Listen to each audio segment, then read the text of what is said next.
Donc au lieu de payer pour des advisors, en fait, on a des advisors qui nous payent. Et ça, c'est génial de s'entourer d'angels pour ça.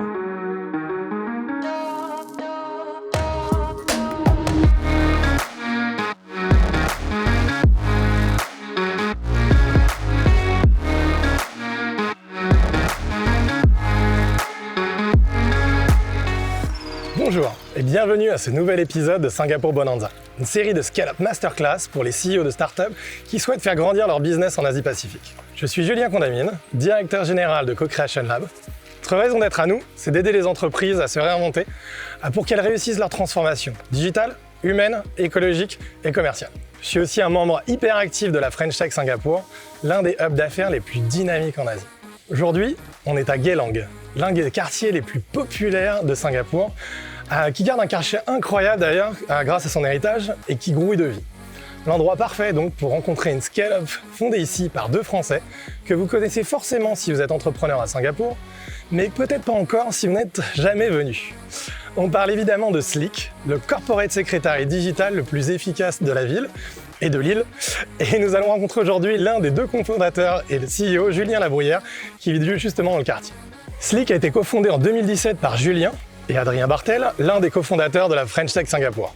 Adrien est désormais basé à Hong Kong où il a ouvert le premier bureau étranger de Slick, où il coordonne la croissance internationale de l'entreprise. D'ailleurs, Adrien et Julien ont créé Slick pour que plus jamais les entrepreneurs de Singapour souffrent des lourdeurs administratives et financières liées à la création d'entreprises que eux ont vécu au début. De l'incorporation à la compta, l'hébergement administratif et l'obtention de visa, Slick rend la vie des petites entreprises beaucoup plus facile. Et ils n'ont pas fini d'ajouter des services à leur menu, d'après ce que j'ai compris. Après un seed round en 2019, suivi d'un venture round en 2020, Slick vient d'annoncer fin 2021 une série A de 25 millions de dollars réalisée en deux parties. C'est donc le moment idéal pour parler de levée de fonds en Asie avec Julien, qui est le financier des deux cofondateurs.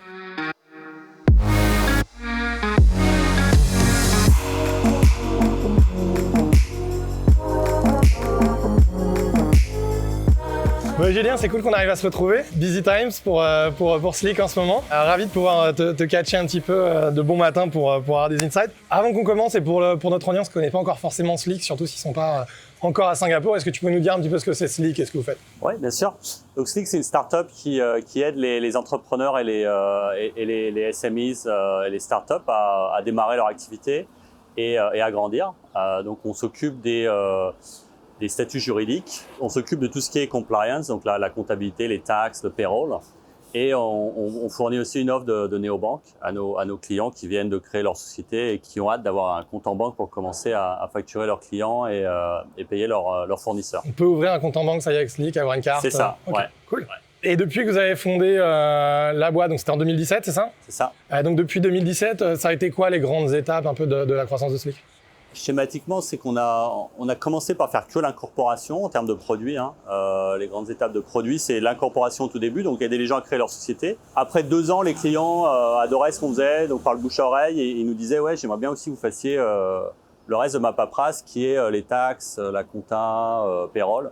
Donc on a développé ça, donc ça encore 2 ans. Et en 2020-2021, on a lancé l'offre FinTech de Neobank. Parce que pareil, on regardait d'un point de vue de l'expérience des clients, la chose qui était encore assez cassée, c'était ouvrir un compte en banque, quoi. Donc tu as ta société, tu peux faire tes premières factures, mais tu sais pas où te faire payer. Et les acteurs traditionnels sont quand même hyper lents, c'est pas facile quand on est résident à l'étranger. Donc on a vu une opportunité vraiment de fournir ce qu'on appelle l'operating system de l'entrepreneur, ouais, toutes les choses dont il a besoin pour fonctionner. Depuis 2017, vous avez eu plusieurs levées de fonds. Ouais. Tu peux nous dire un petit peu les jalons justement à ce niveau-là? Donc on a levé des fonds tous les ans depuis qu'on a commencé à peu près. Au début des petits tours de table, un demi-million, des choses comme ça, de seed, d'amorçage. Et puis après ça a grossi jusqu'à récemment où on a fait notre série A de 25 millions d'US. À date, on a levé à peu près 35 millions de dollars. D'accord. Dans l'imaginaire de l'entrepreneur, généralement, tu as les business angels qui mettent au pot et la famille, les potes et les idiots.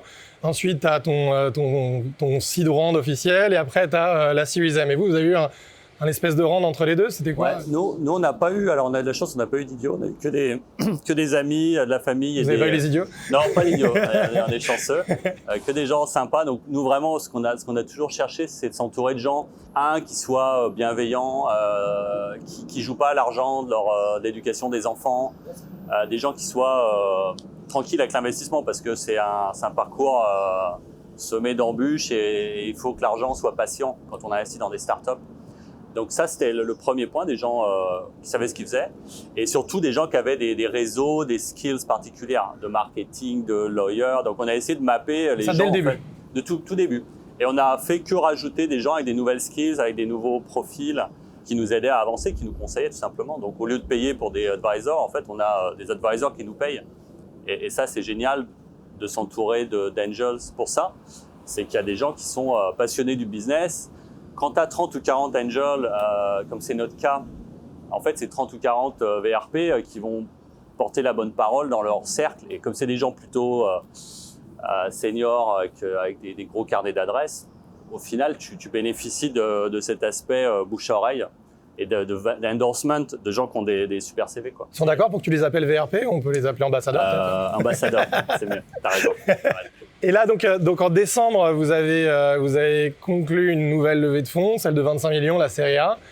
Mais cette levée, elle était un peu particulière. Vous avez eu en 2 étapes. Il y a eu, en novembre, vous avez annoncé 14 millions. En décembre, vous avez annoncé 11 de plus. Ouais. Et de la part du gouvernement singapourien. Tu peux nous expliquer un petit peu comment ça s'est passé? Parce que ça n'a pas l'air très classique comme montage. Donc en fait, on a travaillé avec 2 lead investors, Jungle Ventures et White Star Capital, pour la première tranche. Et donc ça, c'était un fundraising classique. On a commencé à se parler en mai-juin, je pense. Et puis la négo, due diligence, on a bouclé le tour en fin octobre. Et on l'a annoncé début novembre. Donc ça, assez classique. Et ces investisseurs, c'était déjà des investisseurs historiques? Non, c'était des nouveaux. Des nouveaux, d'accord. Ouais. Et nos investisseurs actuels ont remis un petit peu au pot à cette occasion-là. Et en fait, après, ce qui s'est passé, c'est qu'on avait des conversations déjà établies avec EDB, la branche investissement d'EDB, donc EDBI. EDB, pour ceux qui ne connaissent pas, c'est l'Economic Development Board, donc c'est l'agence de développement économique de Singapour. C'est ça. L'agence d'attractivité également. Exactement. Et c'est peut-être un équivalent un peu de BPI en France, pour faire simple. Et donc ces gens-là qui ont parlé depuis un bon moment, en fait, ils ont dit ouais, super, vous avez levé 15 millions, est-ce qu'on peut nous on est intéressés d'investir dans vous parce que vous avez une contribution pour Smart Nation, tout ce qui est digital, qui est un gros sujet d'agenda de Singapour stratégique. Nous, on fait vraiment l'infrastructure, donc c'est de la compta, de créer des sociétés depuis partout dans le monde, ouvrir un compte en banque de manière digitale. Donc et comme c'est un besoin primaire de n'importe quel entrepreneur ou start-up, en fait, ce qu'ils voyaient, c'était vraiment un côté stratégique d'investir dans la boîte leader du domaine à Singapour, qui en plus s'est développé à l'international, donc ça fait un peu rayonner aussi Singapour par la même occasion. Et c'est complètement aligné avec leur agenda de Smart City, ouais. Smart Nation, voilà, et c'est comme ça digitaliser le monde. Ouais, c'est vraiment comme ça que je l'avais pitché. Et alors on va revenir sur le fait que le gouvernement singapourien soit rentré dans votre capital, mais avant ça, quand on lève des fonds, il y a une question de valorisation. Donc vous avez dû vous mettre d'accord avec les 2 investisseurs que tu as cités sur la valorisation pour les 14 millions de dollars. Comment ça se passe quand il y a 11 millions de dollars qui arrivent un mois après? Ça chamboule tout? C'est une renégo totale? Comment ça s'est passé? Alors non, parce que clairement, les investisseurs recherchent toujours des points de comparaison et d'ancrage de valorisation, que ce soit un concurrent qui a levé des fonds il n'y a pas longtemps. Je pense que les investisseurs recherchent toujours des benchmarks, en fait. Et donc là, ce qui s'est passé, c'est quand EDB est venu, le benchmark évident, c'était le tour qu'on venait de closer il y a un mois avant. Par contre, nous, on n'était pas super chaud pour reprendre toute l'equity autant à la valo qu'on avait closé. Donc, on a négocié aussi une partie en dette convertible qui convertira au prix de la série B notre prochain tour de table, ce qui a limité un petit peu la dilution. Donc, je ne peux pas rentrer dans le détail pour des raisons de confidentialité de combien, mais c'est une manière pour les entrepreneurs qui regardent, ça peut être une manière aussi de repousser un peu l'échéance de la valo à plus tard. Et quelqu'un qui veut être là, il va passer le principe des dettes convertibles. Justement, je pense que c'est un mot que beaucoup de gens ont entendu, mais concrètement, c'est quoi la dette convertible? Comment ça fonctionne dans la pratique? C'est de la dette qui convertit en equity selon certains triggers. Donc le trigger, ça peut être lever plus de X millions. Et donc ça fait convertir la dette en actions. Ou ça peut être quand la dette arrive à maturité au bout de 2 ou 3 ans, l'investisseur il va avoir l'option de dire je vais être repayé de ce que j'ai mis plus des intérêts, en général c'est 5, 6, 7%, ou bien de convertir. Et dans ce cas-là, la conversion elle se fait à un discount du nouveau tour de table. Donc quand on fait un nouveau tour de table, série B, en général la convertible note va convertir à 20 ou 30% moins cher que le nouveau prix de la série B, ce qui est quand même la rémunération. Donc, à la base, c'est un emprunt classique. On vous prête de l'argent et d'ici 2, 3, en fonction des termes, vous devez le rembourser. Ça. Mais s'ils décident que finalement, Slick a une bonne valorisation et qu'ils préfèrent transformer ça en part de l'entreprise, ils peuvent, soit au moment de la levée, avec un coût finalement qui est inférieur pour eux par rapport aux nouveaux investisseurs, parce qu'ils sont arrivés plus tôt et qu'ils vous ont aidé à arriver là. Voilà, donc globalement, il y a quand même un peu moins de risque pour l'investisseur parce qu'il sait que c'est de la dette. Donc, si la boîte est liquidée ou vendue, il passe en premier. C'est moins rémunérateur, forcément, c'est de la dette. Donc, il y a un peu le meilleur des deux mondes et ça permet quand il y a des discussions un peu compliquées, surtout early stage, autour de la valorisation, c'est pas mal parce que ça repousse l'échéance à plus tard. Et c'est dur de dire une boîte qui n'a pas de revenus, qui vient de commencer, est-ce qu'elle vaut 3, 6, 10 ? C'est quand même compliqué. Donc, souvent, on repousse l'échéance. C'est pas ce qu'on a fait personnellement à Slick au départ, mais on le fait maintenant. Et c'est un bon mécanisme. Tu dis c'est moins rémunérateur, sauf quand tu investis dans Slick, quoi. Mais... Voilà. On l'espère, ouais. Pour revenir sur le gouvernement singapourien, la légende urbaine ici, c'est un peu que pour obtenir de l'argent du gouvernement singapourien, il y a plein de subventions, etc. Mais il faut être singapourien, en gros. Si je simplifie, et notamment si tu es dans une start-up, il y a cette notion de détenir, que 33% du capital soit au moins détenu par des Singapouriens ou des résidents permanents. Comment ça se fait que vous, en étant une boîte qui a été fondée par 2 Français, je crois qu'aucun des deux est résident permanent, comment vous avez réussi à obtenir l'argent du gouvernement singapourien? Enfin, obtenir, vous ne l'avez pas volé, mais justement. Parce que, alors donc c'est pas du tout un schéma de grants, d'aide, hein, c'est un investissement classique et le gouvernement singapourien, c'est hyper libéral et donc ils investissent dans les boîtes qui marchent le mieux par rapport à leur thèse d'investissement. Donc il n'y a pas du tout, moi j'ai jamais senti de double standards au niveau des investissements à Singapour. On a levé de l'argent aussi auprès de Seeds Capital, qui est une filiale d'Enterprise Singapour, qui est l'autre gros acteur, on va dire. Le développement économique des petites entreprises ici, petites et moyennes entreprises ici. Oui, tout à fait. Et donc, on n'a jamais senti ça parce que Singapour, en fait, je pense que ils ont toujours profité des sociétés qui venaient de l'étranger pour créer de la richesse ici, de l'emploi. Donc, c'est vrai que les grants sont très soumises, elles, à 30% de PR aux Singapouriens de shareholding.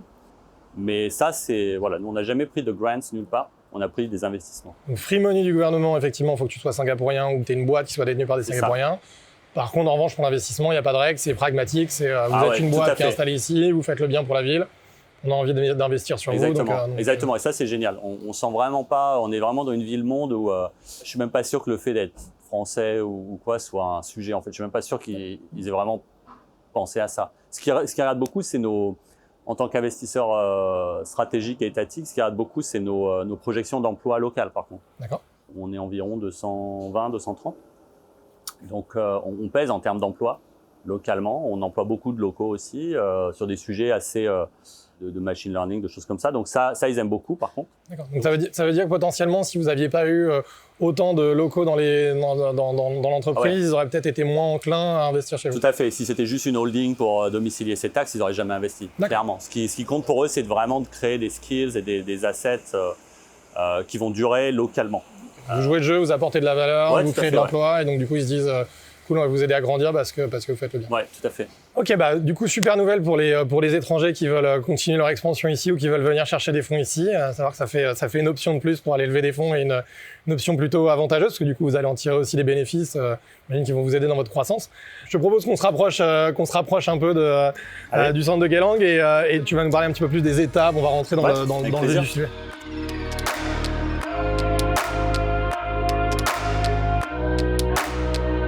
Alors Julien, les levées de fonds, on en entend parler tout le temps. On a l'impression que sur Google, c'est la course aux levées de fonds. Tout le monde lève des fonds, que ça tombe comme ça un peu du ciel. Mais finalement, on entend rarement parler de ce qui se passe derrière. Donc ce qu'on aimerait bien aujourd'hui, c'est rentrer vraiment dans le vif du sujet et de savoir en coulisses, évidemment sans parler des trucs confidentiels, mais au moins de savoir ce qui se passe et comment du point zéro au point où on a l'argent dans le compte en banque, qu'est-ce qui se passe et comment tu as géré ça? Comme tu en es parlé en plus à ton coup d'essai. Est-ce que tu peux commencer par nous dire quels ont été les signaux qui vous ont indiqué que voilà, ça y est, c'était le moment de repartir, prendre le bâton de pèlerin et de repartir lever des fonds et du coup de passer à cette série A? Les signaux, c'est clairement le business plan qu'on avait fait au précédent tour, où en gros, on fait un budget où on va dépenser de l'argent pour arriver à un point où il y a plus trop de cash à la banque. Et c'est à ce moment-là qu'il faut avoir levé. Donc après, il faut travailler un peu avec un rétro-planning en arrière pour voir combien de temps ça prend de lever des fonds. Donc en mon expérience, c'est en gros 6 mois toujours, que ce soit petit ou gros. J'ai toujours pris 6 mois du début à la fin, quoi. Donc les débuts, c'est les premiers pitchs qu'on envoie, les premiers decks PowerPoint, jusqu'à avoir l'argent sur le compte en banque, quoi. Ça, pour moi, je pense que c'est dur de faire. Alors peut-être moins de 3-4 mois, je crois que c'est très compliqué. Et peut-être 9 mois quand c'est lent. Donc la première étape, déjà, c'est d'avoir un business plan qui tient la route, sur la partie Excel, je veux dire, hein, pas des slides, mais plutôt un modèle Excel qui fonctionne. Ça, finalement, c'est ce que tu vends aux investisseurs. Alors, tu leur vends deux choses. Tu leur vends d'une part une vision, donc qui va plutôt être les slides. Donc, c'est quoi le marché, c'est quoi ton marché, c'est quoi le problème que tu règles, c'est quoi ta solution, ta traction, donc quelles sont les preuves de succès que tu as eues jusqu'à présent, qui montrent que tu es en train de trouver ce qui s'appelle le product market fit, donc en gros un produit qui répond à un vrai problème. Un modèle les viable, gens sont prêts à payer pour. Ton équipe, donc ça, ta technologie, donc ça c'est vraiment les étapes clés d'un deck qu'on va envoyer. Donc, et ça, les investisseurs, ils vont regarder ça en 30 secondes, quoi. Et donc il faut juste qu'ils s'apercutent, c'est chouette, c'est un vrai problème et un gros marché. Et après, tu as la seconde partie qui va être plutôt la partie business plan, modélisation, où là, c'est l'aspect économique du business qui va être décortiqué. Et donc, ces deux trucs-là, tu es obligé de les avoir au tout début. Et donc, c'est bien, je pense, de pas avoir peur d'aller se confronter à des investisseurs très tôt, même quand on sait que c'est pas encore fini, parce que c'est toujours du bon feedback qui est gratuit, avec des gens intelligents qui ont vu beaucoup de business plans. Donc, faut pas se laisser démoraliser, faut juste prendre le feedback comme il vient et itérer, améliorer et voir pour que l'histoire s'améliore, quoi. En gros, c'est du storytelling. Et tu risques pas de te cramer justement en faisant ça si tu apportes un pitch qui t'as marche raison, pas. c'est un bon point. Faut pas se griller avec les investisseurs les plus stratégiques, mais il y a plein d'investisseurs ou des business angels où je pense que c'est pas un problème tu vas pas te griller, hein. Et je pense que beaucoup d'investisseurs, ils comprennent ce que c'est qu'être un entrepreneur, qui est de remettre ton ouvrage sur le métier encore et encore. Et beaucoup de deals se font avec des investisseurs qui ont suivi la boîte sur 12 mois, sur 18 mois. C'était peut-être pas le bon moment avant, mais ils voient que les doutes qu'ils avaient, tu les as adressés en 18 mois. Et donc tout ça, ça fait que je pense qu'il faut se confronter aux investisseurs. Je pense qu'il n'y a pas ça sert à rien de vivre, d'attendre l'œuvre parfaite et il n'y a jamais de bon moment. Je pense que c'est toujours. Ok, donc il nous reste 6 à 9 mois de runway, c'est le moment de repartir en quête. On a un business model qui tient la route. Où est-ce que tu mets les objectifs par rapport à ça? Parce que j'imagine que du coup, il va falloir que tu leur promettes une étape clé aussi de l'autre côté. Alors, ce qui va se passer, c'est que tu commences 9 mois avant la fin de ton runway, tu commences à envoyer des decks, tu t'es préparé une liste d'investisseurs. Tu commences à les envoyer, à pitcher pour ceux qui reçoivent ton deck. Et l'idée, c'est quand même d'avoir pu faire des relations auparavant pour que quand tu envoies le deck, les gens ils vont t'inviter à leur parler, et pas juste un truc. Ça, j'ai jamais vu ça marcher. Un mail sans contact personnalisé, je pense que c'est quand même peu probable que ça marche. Donc tu vas envoyer ça et après en fait il faut vraiment créer le momentum, je sais pas comment on dit en français, parce que les investisseurs vont beaucoup fonctionner sur le FOMO, la fear of missing out. Et donc il faut créer la compétition entre les investisseurs. D'accord. Et c'est comme toute négo, tu feras jamais une bonne négo si t'as qu'une alternative. Et donc mettre plein d'investisseurs ensemble sur la ligne de départ au même moment, ça va créer cette compétition entre eux pour que tu aies les meilleurs termes et que ça aille vite, quoi. Et donc du coup tu arrives à équilibrer un petit peu justement l'offre et la demande comme ça, en te mettant pas juste dans la position de quelqu'un qui demande de l'argent, mais dans la position de quelqu'un qui offre quelque chose et que d'autres potentiellement pourraient acheter plus vite. C'est ça, c'est vraiment de la négociation comme tout, hein. Faut pas être dans une situation de quémander de l'argent, je pense que ça c'est très mauvais, parce que je pense que les top VC donnent pas de l'argent à des gens qui quémandent. Ils veulent des business qui vont tout arracher. Donc je pense que ça donne un peu une image. Et nous, les Français, on est assez bons, je pense, pour se dénigrer ou pour être un peu trop, moi le premier, pour être un peu trop conservateur ou prudent par rapport aux Américains ou d'autres pays où ils y vont plein pot dès le départ. Donc je pense qu'il faut avoir confiance en soi et dans son business et le fait que ça va être gros et que les investisseurs, c'est eux qui ont de la chance, c'est pas toi, quoi. Et comment tu gères tes investisseurs existants dans ce contexte-là? Parce que vous aviez déjà eu plusieurs levées. Ouais. Comment tu leur parles en tout premier? Quand est-ce que tu les mets au courant et comment tu les impliques? Non, alors je leur dis qu'on va. La mécanique, c'est qu'en général, un investisseur existant, il va suivre éventuellement un nouveau tour de table, mais il va pas l'idée de toute manière. D'accord. Parce que comme tu as déjà de l'argent dans la boîte, ça n'a pas beaucoup de sens. Tu es très biaisé pour dire c'est quoi la valorisation du nouveau tour de table. D'accord. Ouais. Donc les investisseurs existants, tu leur dis que tu es en train de lever des fonds. S'ils veulent faire des intros, tant mieux. Et c'est ce qui s'est passé avec nous. Nos 2 leads sur la série A, ça vient des intros de nos investisseurs existants. Et ça, c'est encore une fois, c'est pareil. C'est comme dans le recrutement. Enfin, je pense que les referrals de gens crédibles, ça vaut 1000 fois du cold calling, tu vois. Et ça prouve aussi la valeur des investisseurs que vous aviez à la base, puis qui vous aident à valoriser leur propre argent, mais aussi à valoriser la boîte. Exactement. Toujours, tu as un cercle vertueux de t'entourer de gens qui sont top, qui vont ramener eux-mêmes des gens top, etc. Et donc, au bout de 2-3 mois, pour revenir aux étapes clés du fundraising, au bout de 2-3 mois, je pense que tu as dû arriver normalement à sélectionner tes 2-3 leads. Et là, tu vas rentrer dans le dur de ce que c'est qu'une term sheet. Donc là, tu as plein de calls. Hein. Je sais pas combien de calls on a fait avant d'arriver à la term sheet, mais au moins une dizaine ou une douzaine avec chaque investisseur. Après avoir pitché une première fois. Après avoir pitché une première fois. Donc ils veulent parler à mon équipe de tech, donc le CTO. Là, ils vont tout regarder dans le détail, la tech. Ils vont la finance, la compliance, HR. Enfin bon, donc ça va être c'est lourd, quoi. Ça prend beaucoup de temps. Et à ce moment-là, ils n'ont pas encore donné leur accord? Non. Et on n'a pas parlé de valorisation. À un moment donné, tu as tické toutes les boxes, ou quasiment toutes, on va dire, suffisamment pour que le VC dise « Ok, on y va, on fait une offre ». Donc là, c'est ce qu'ils appellent une term sheet. Une term sheet, c'est 1 ou 2 pages qui listent les points principaux des termes du deal. Donc la valorisation, combien ils mettent, est-ce qu'ils veulent des postes de directeur, est-ce qu'ils veulent des droits drag along, tag along, anti-dilution, des choses comme ça, qui sont les principaux termes que tu vois souvent. Et donc voilà, ça c'est pas un document qui a une valeur juridique. Enfin, tu peux pas l'enforcer, il n'y a pas de commitment à investir, mais c'est comme une offre de bonne foi, quoi. Donc ça, tu vas la négocier après. Et vous avez quand même un accord de confidentialité à ce niveau-là. Comment est-ce que parce que j'ai un peu l'impression que tu leur donnes la secret sauce, quoi. Alors ouais, mais bon, ça c'est pareil. Je pense que c'est un mythe. Si t'es pas prêt à dévoiler entièrement ton business à des investisseurs, faut pas lever, quoi. Ouais. Je pense que tôt ou tard, tout se sait. Ce qui compte, c'est pas les idées, c'est l'exécution. À la fin des fins, les top business, c'est pas les idées, elles sont connues à l'ère moderne. En plus, il y a plus grand chose qui est secret. Les investisseurs de bonne réputation font attention à leur réputation, c'est leur asset le plus précieux. Donc ils vont pas faire n'importe quoi, faire circuler ton deck à des concurrents. Ça, c'est les mauvais.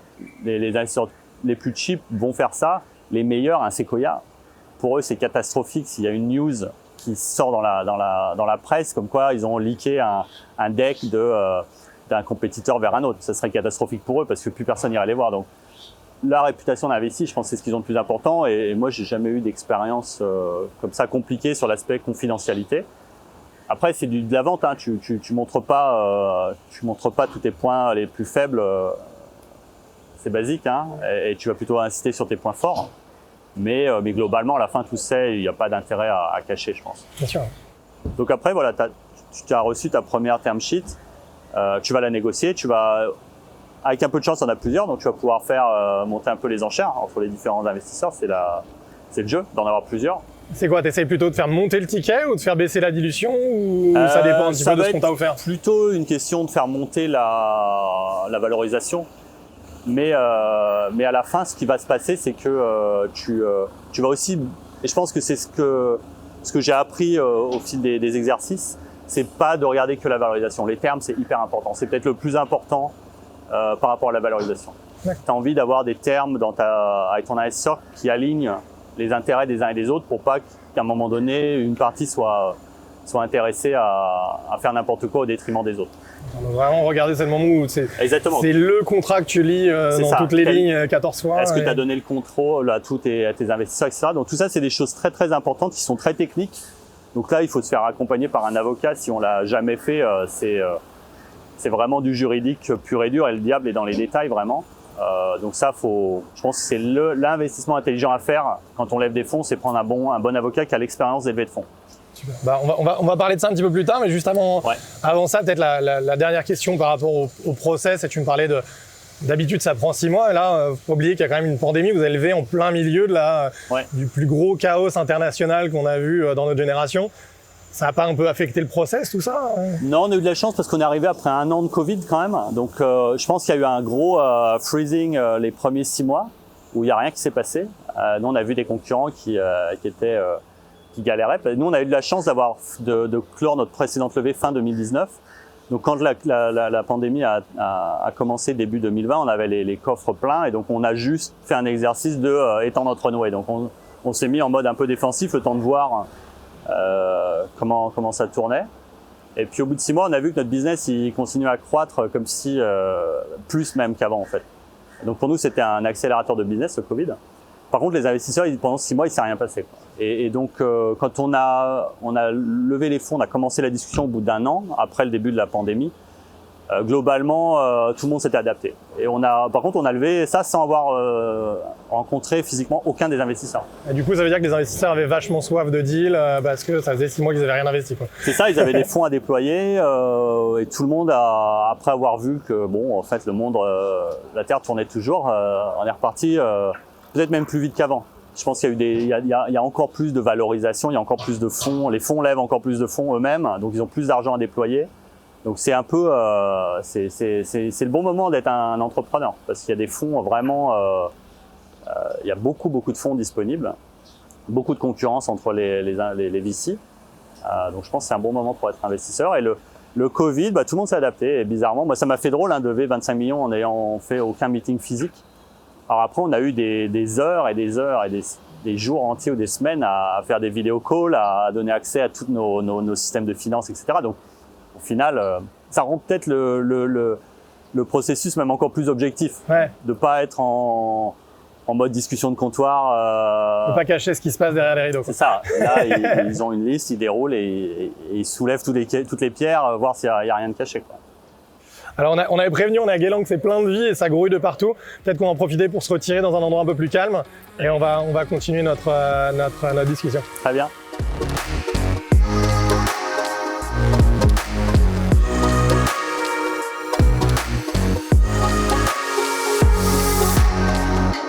C'est la première fois qu'on tourne chez notre invité, donc merci de nous recevoir chez toi. Avec plaisir. J'ai l'impression d'être dans ce show, tu sais, j'irai dormir chez vous, donc je pense que je vais passer la nuit ici. C'est le bienvenu. Alors, Julien, on va revenir sur ce que tu nous disais c'est un investissement ultra pertinent d'avoir quelqu'un pour t'accompagner. C'est un processus qui est ultra délicat. Comment est-ce que tu identifies le bon partenaire pour t'accompagner sur un sujet aussi délicat? Et comment est-ce que tu lui fais confiance pour gérer ce process finalement? Alors, il y a plusieurs types de partenaires. Il y a ceux qui vont aider à faire le deck. Donc l'aspect design, pitch, il y a des partenaires qui vont plutôt faire des introductions, donc l'introduire à des VC, à des investisseurs, ils ont un réseau, ils vont prendre une commission, quelques pourcents sur le montant levé. Il y a des partenaires qui vont plutôt t'aider sur tout ce qui est, donc ils vont faire un step de plus, de pas faire juste l'intro, mais de t'aider à construire ta data room, donc tout ce qui va être les modèles financiers, etc. T'assurer que tout ça c'est bien fait, c'est la qualité qu'attend un investisseur professionnel. Et puis il y a les avocats. Donc les avocats, eux, c'est plutôt, je pense que c'est le passage obligé pour n'importe qui de se faire aider par un avocat pour l'aspect juridique d'un deal. Le reste, je pense qu'on peut le faire tout seul. D'accord. Et du coup, comment est-ce que tu choisis l'avocat qui va bien, celui qui va effectivement à la fois défendre tes intérêts, rédiger bien le truc C'est des recommandations de contacts et d'amis, quoi. Des recommandations de gens qui sont passés par là, c'est toujours le meilleur, je pense, d'autres entrepreneurs. Ok, donc là, tu nous as parlé de toutes les étapes du process, et y compris de l'accompagnement, d'avoir un avocat qui va vous aider à rédiger tout ça, etc. Qu'est-ce qui fait que l'investisseur, à un moment donné, signe, d'après toi, dans cette levée? Qu'est-ce qui les a finalement convaincus? En gros, c'est 2 étapes. La première, c'est lui donner l'exciter par rapport à ton business, lui dire que ça va être vraiment un retour potentiel pour eux énorme.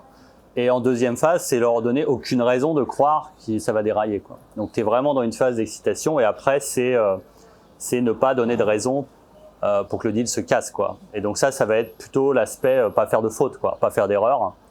Être sûr que tes financials, tout ça, c'est bien en ordre, que tes rapports d'audit, de finance sont carrés, que tu as toutes tes minutes de tes précédents boards, tout ça bien arrangé, bien organisé, parce que voilà, faut pas leur donner une raison de changer d'avis, quoi, en fait. D'accord, donc c'est intéressant en fait, c'est presque inversé comme process. Ils décident de signer et après tu fais tout pour qu'ils décident pas de pas signer finalement. C'est ça, parce que c'est la phase due diligence, quoi, qui dure elle aussi peut-être entre 1 et 3 mois, quoi, selon le niveau. Donc une fois que tu as la term sheet, tu dis ok, c'est bien. Donc là après ils vont faire une due diligence et tu vas en parallèle drafter les contrats finaux de shareholder agreement, de share purchase agreement, etc. Et tout ça en fait ça va être une phase où en gros ils sont convaincus déjà que ton business il vaut beaucoup, t'es la bonne équipe, etc. Et donc il faut juste pas leur donner une raison de changer d'avis, quoi. D'accord. Ok. Donc c'est vrai, c'est intéressant. Donc ils prennent la décision d'abord et ensuite tu fais tout pour que cette décision soit basée sur des faits. Exactement, exactement. Et alors, donc vous avez plusieurs investisseurs qui ont mis au pot. Est-ce que du coup c'est le cliché où tout le monde est dans une salle à fumer des cigares et on signe tous avec notre sang? Alors en l'occurrence non, tu nous as déjà dit que c'était Covid, donc c'est pas arrivé comme ça. Mais est-ce que c'est tout le monde en même temps finalement? Ou est-ce que c'est les uns après les autres, t'en valides un autre, à l'exception peut-être de EDBI qui est venu après? En fait, ce qui se passe, c'est qu'en général, tu vas valider les leads en premier. Donc, c'est eux qui vont signer. Et après, les investisseurs existants vont se rajouter dessus. Mais donc, c'est un process sur notre SlickSign, notre outil de e-signature. On s'est pas vu physiquement, comme les chefs d'État quand on vend des centrales nucléaires ou des avions, donc c'est pas aussi impressionnant. Donc c'est beaucoup de travail de l'ombre en fait, de négociation d'avocats pour arriver à la version qui convient aux deux parties. Et ensuite tu passes à la signature, mais en fait tu as tellement passé de temps à négocier chaque paragraphe, chaque virgule que c'est très progressif en fait. Tu te vois arriver parce que tu commences avec 10 issues, 9, 8, 7, 0, puis quand tu as 0, tu signes. D'accord.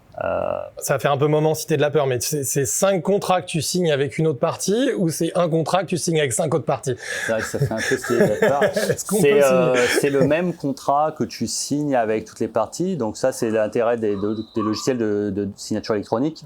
Après les contrats prévoient que tu peux les exécuter séparément. Donc tu peux signer 5 fois le même contrat séparément avec 5 investisseurs différents. C'est pas un problème. Mais c'est un seul contrat qui lie finalement tous ces investisseurs. Alors il y a plusieurs contrats. Il y a le shareholder agreement qui régit la gouvernance entre les actionnaires. Donc qui a le droit de vendre? Est-ce que tu peux forcer un petit actionnaire à vendre avec toi, etc. Enfin tout ça c'est costaud, hein. C'est 40-50 pages de juridique. Voilà, c'est pour ça que c'est bien de se faire accompagner. T'as le share purchase subscription agreement, donc quels sont les termes liés à la nouvelle levée de fonds, donc les actions que tu achètes, quels sont les droits et les obligations qui vont avec. Tu peux avoir des share purchase agreements. C'est là-dedans aussi que t'expliques ce qui se passe pour les anciens investisseurs, enfin les investisseurs historiques? Non, ça va être plutôt pour la nouvelle souscription du capital. Okay. Donc ça décrit vraiment plutôt le nouveau capital. Ce qui va se passer pour les actionnaires historiques, ça va plutôt être décrit dans le shareholder agreement. Parce que tous ces cas-là sont prévus. Est-ce que tu as le droit, par exemple, de mettre au pot pour garder ton pourcentage, tu vois, la non-dilution par exemple. Donc ça, c'est des termes très classiques, ça se voit très fréquemment. Donc tout ça, c'est des choses à négocier. Des priorités aussi. C'est ça, il y a une dizaine ou une quinzaine de clauses peut-être typiques de shareholder agreement, de drag along, tag along, first right of refusal, etc. Quand une bonne raison de se faire accompagner. Voilà, donc ça c'est sûr, ça faut se faire accompagner, il faut pas aller au plus cheap, faut pas prendre des templates sur internet. Parce que le diable est dans les détails, quoi. Et puis j'imagine quand tu signes 25 millions, c'est ça. Et si la boîte vaut rien, personne ne se fâchera de toute manière. Le jour où elle vaudra cher, ça peut valoir le coup de regarder dans les détails et de t'assurer que une partie peut pas tirer un énorme avantage unfair aux dépens des autres d'un contrat qui aurait été mal foutu. Et alors, donc vous avez fait tout le process. Finalement, ils ont signé. EDBI est venu s'ajouter à ça derrière. Et à un moment donné, l'argent arrive sur le compte en banque. Est-ce que tu te souviens est-ce que t'as un moment donné, alors je sais pas du coup si c'est la journée où vous avez finalement signé ou finalement t'es soulagé, ou alors est-ce que c'est l'argent, le jour où l'argent arrive sur le compte, c'est quoi le moment Alors, waouh, ouais. Tu sables le champagne. Quand tu signes tes contrats, tu n'as pas encore l'argent. Tu signes et après, tu vas devoir faire signer ce qu'ils appellent des Certificate of Completion. Donc, en gros, tu as une liste de choses à dire. Voilà, j'ai fourni tel document, j'ai signé ça. Donc, c'est les conditions precedent, tout ce qui est prérequis, on va dire en français. Et une fois que tu signes, que tu valides que ces conditions étaient remplies, là, eux vont donner l'ordre à leur banquier de faire le virement. Donc, ça va mettre peut-être une semaine ou deux. Et effectivement, donc là, tu es en refresh sur le compte DBS quand tu sais que ça va arriver. Et c'est effectivement, quand ça arrive, c'est des montants tellement énormes auxquels tu n'as pas... c'est pas du tout les ordres de grandeur auxquels on est habitué en tant que personne. Ouais. Que c'est un moment assez jouissif parce que ça marque la fin du processus, quoi. C'est tangible, quoi. C'est money on the bank account. Et c'est tout d'un coup ou alors ils vous donnent 20% maintenant, puis 20% plus tard J'imagine qu'il y a des manières de structurer en tranches, mais la grande majorité, c'est... Okay, on est d'accord maintenant. Dès le départ, il n'y a pas de conditions.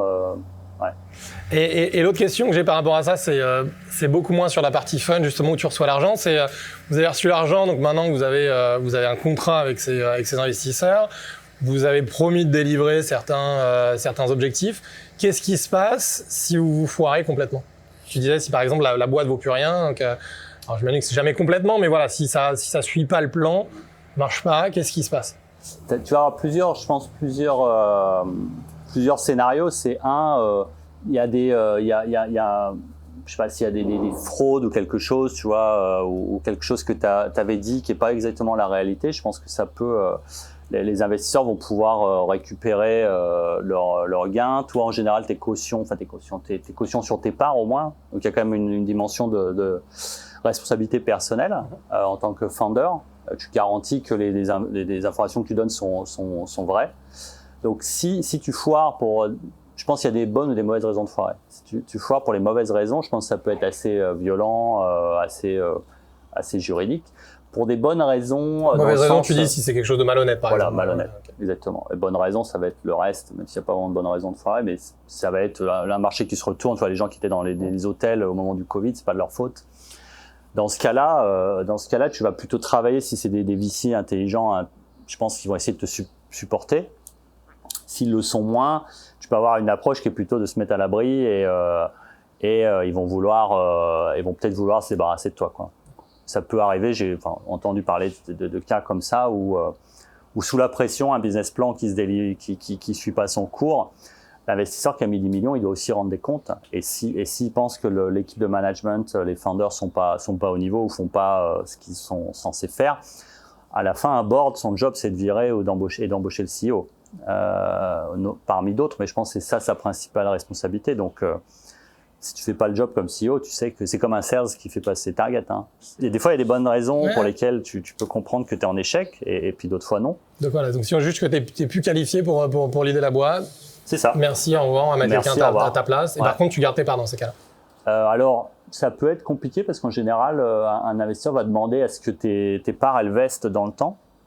Donc, tu remets les parts que tu as, si tu as 20 ou 30% de ta boîte, tu vas dire, si jamais je démissionne ou je me fais virer pour incompétence ou faute, l'investisseur il va pouvoir récupérer une partie de tes parts pour les donner au futur CEO, parce qu'un CEO à embaucher, c'est cher. Évidemment. Et donc, ils vont vouloir se repayer. Et c'est assez fair, hein, d'une certaine manière. Donc ça, c'est un mécanisme qui peut arriver. Après, bon, il y a des tonnes de manières un peu... d'histoires un peu sanglantes, Uber, WeWork, tout ça, c'est largement documenté. Donc, je pense que ça se passe aussi dans des petites boîtes au quotidien, hein, des problèmes de gouvernance, des problèmes d'attitude avec le staff. Il y a toujours des... Et puis des business plans un business qui paraissait merveilleux, on est stuck, quoi. T'arrives plus à progresser à un moment donné, et dans ce cas-là, t'essaies de pivoter, mais enfin, il y a des business qui marchent pas, et c'est la vie, je pense. Et les bons VC, je pense, ceux qui ont une bonne réputation, ne sont pas, s'acharnent pas à maintenir en vie un business qui est mort, je pense. Parce qu'à la fin, ça détruit de la valeur pour tout le monde. Tu perds ton temps, tu t'acharnes. Ça fait partie du jeu des startups, quoi. C'est exactement. C'est pour ça qu'ils veulent investir dans des business qui ont potentiellement un retour monstrueux pour compenser tous les business qui vont pas marcher. Alors là, on parle des mauvaises surprises un petit peu. Est-ce que au travers des différentes levées que tu as pu faire, que ce soit celle-ci ou d'autres, est-ce que vous avez déjà eu des mauvaises surprises? Est-ce qu'il y a, tu vois, je sais pas moi, un investisseur qui se retire au dernier moment ou quelqu'un qui respecte pas sa part du deal ou qui change d'avis entre-temps? Non, pas vraiment. Ça, je l'avais vécu dans mes précédentes, je l'avais vu un petit peu dans les précédentes startups. Donc, je pense qu'en faisant, on apprend et on n'est plus carré, tout simplement. Je pense que quand tu es carré dans ton juridique, dans la manière de faire les choses, tu laisses pas beaucoup de place aux doutes et aux incertitudes. Donc, et tu sais aussi reconnaître les investisseurs qui sont plus reliable que d'autres, quoi. Donc, Et donc, si on prend le problème dans l'autre sens, si tu devais donner un conseil à quelqu'un qui fait ça pour la première fois, un truc que tu as appris peut-être dans la douleur ou pas, mais en chemin et tu te dis j'aurais bien voulu savoir de ça dès le début. Se faire accompagner, je pense, de gens qui ont l'expérience d'avoir levé des fonds, d'être passé par là, parce que s'il y a plein de choses qui sont pas intuitives, plein de choses qui sont très très techniques avec du jargon où on se dit bon, si je lève à 15 millions, c'est pas grave, mais si les termes sont affreux, 15 ou 30 millions, ta boîte potentiellement elle est plus à toi demain, quoi. Donc je pense qu'il y a beaucoup de choses comme ça qui sont quand même assez compliquées et si on n'y est pas passé plusieurs fois, je pense que c'est très dur de faire les choses correctement. Donc ne pas hésiter à se faire. Il y a de plus en plus d'entrepreneurs qui sont passés par et nous on est petits, hein, et, moi je prends plein de conseils de gens plus gros que Slick qui ont plus d'expérience. Donc c'est partager l'expérience avec la communauté et moi je suis toujours content d'aider des gens qui sont comme j'étais il y a 7-8 ans à monter leur première boîte, etc. Canon. Et dernière question, peut-être un petit pincement au cœur du coup, parce que je sais qu'Adrien était bloqué à Hong Kong quand vous avez signé, toi tu étais ici. Vous avez bu un verre sur Zoom, quand ça s'est passé? Même pas. Non, on était contents, on a discuté. C'est sûr que les bières s'empilent et s'accumulent avec les taux d'intérêt depuis le temps qu'on s'est pas vu. Et j'ai de la peine pour lui à Hong Kong d'être coincé depuis 2 ans là-bas, mais et voilà, c'est la vie de l'entrepreneuriat. C'est ça qui est bien d'être à deux, je pense, c'est aussi qu'on arrive à se soutenir dans les moments pas faciles. Quand il y en a un qui est coincé physiquement, l'autre peut être là. Quand il y en a un qui est en vacances, l'autre bosse, etc. Donc je pense que ça c'est aussi un des gros avantages d'être à deux, c'est que le business il est beaucoup plus résilient, beaucoup moins indépendant d'être toujours en mode on, quoi. Des fois il faut déconnecter. Avec le Covid c'était encore plus difficile de déconnecter. Donc ouais, c'est. Julien, vous aviez déjà des investisseurs historiques. Tu as déjà parlé de comment ils avaient contribué à vous aider à trouver les leads pour cette levée-là. J'imagine que c'est à ça qu'on se réfère quand on parle de smart money. Tu peux nous dire un petit peu comment bien choisir ces investisseurs? Comment est-ce que tu identifies ceux qui vont justement apporter plus que de l'argent et de quelle manière justement ils peuvent t'aider au-delà juste le capital qu'ils vont mettre sur la table?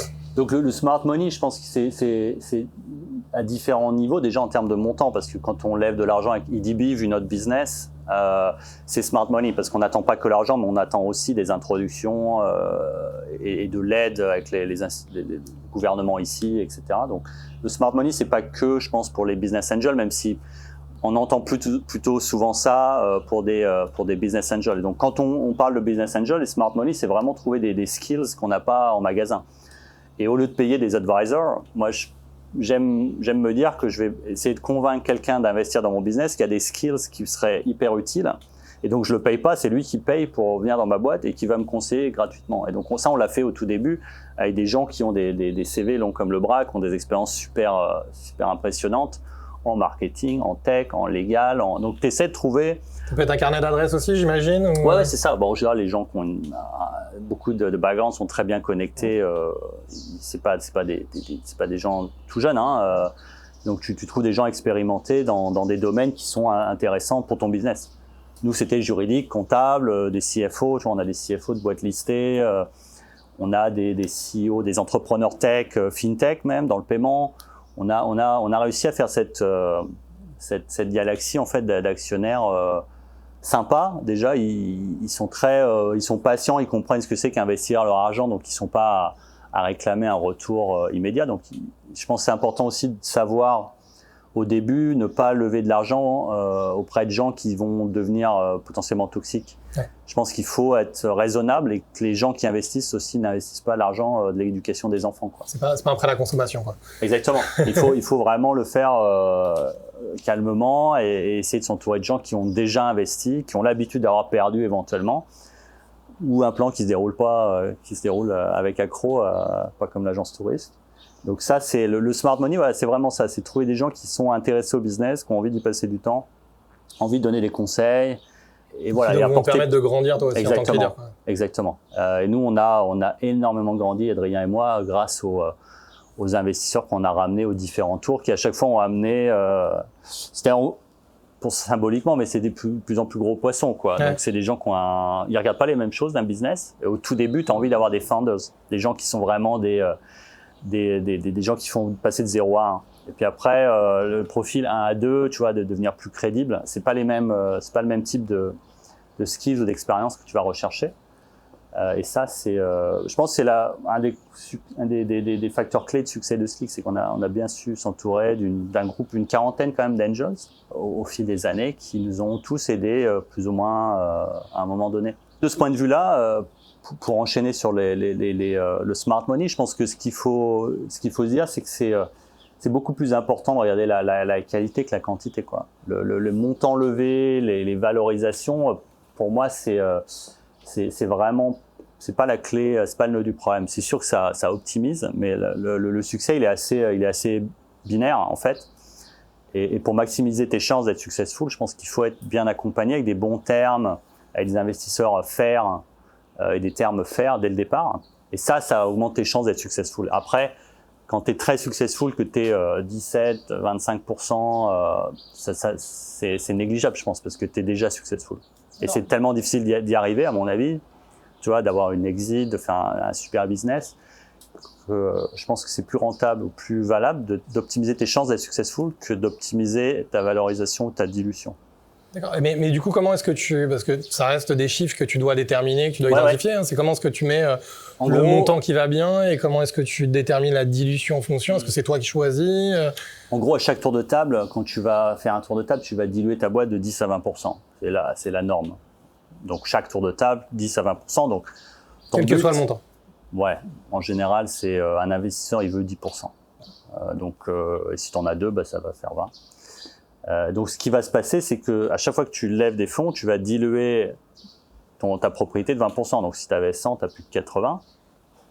Mais en levant ces fonds, tu vas essayer de doubler la valeur de ta boîte, ou la tripler, ou la quadrupler. Mais ça va être à peu près ça, les ordres de grandeur, entre x2 et x4, entre 2 tours de table.